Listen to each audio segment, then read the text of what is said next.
أعوذ بالله من الشيطان الرجيم بسم الله الرحمن الرحيم إن الدين عند الله الإسلام صدق الله المولى العظيم.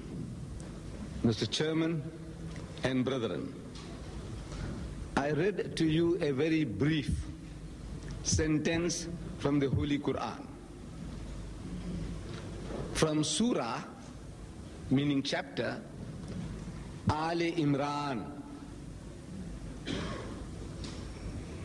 You owe it to yourself, Muslims as well as non-Muslims, to get hold of a copy of the Holy Quran. I said Muslims as well as non-Muslims.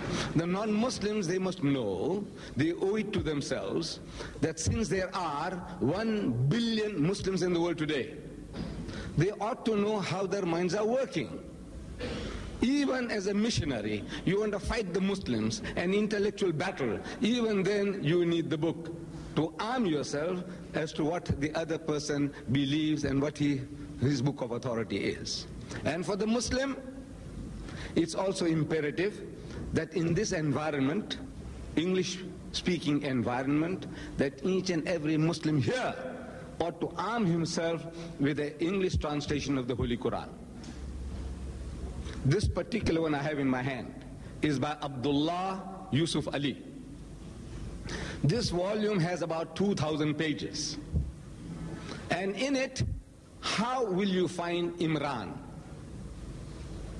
There are 114 chapters. And this was only one of the 114. How will you find Imran?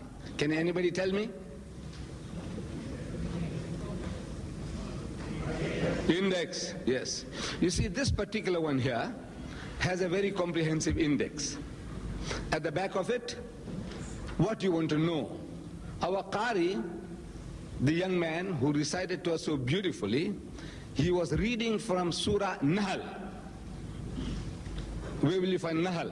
I said, go to the index. It'll tell you chapter 16. Around verse 120, he was speaking about Abraham, the father of the Jews, the father of the Christians, and the father of the Muslims. I don't know why he chose that verse, because there was no communication between me and the reciter as to what he should read. But as if he was telling us, don't forget, Abraham is the father of the Jews and the Christians and the Muslims. He's spoken of in the verses he recited that Abraham was an upright person going straight towards God, and he was not of those who associate other beings with God. And in that chapter, again, in the verses he read, the principles of religious preaching. He says, Ud'u ila sabili rabbika bil hikmati. Say, invite all to the ways of thy Lord with wisdom. Wal maw'izatil hasanati, and with beautiful preaching. Wajadilhum billati ahsan, and reason with them in the ways that are best and most gracious. Chapter 16, ayah number 125. Our Qari read it to us, as if instructing me as well as you that look, these are the principles of religious talk, discussion, dialogue.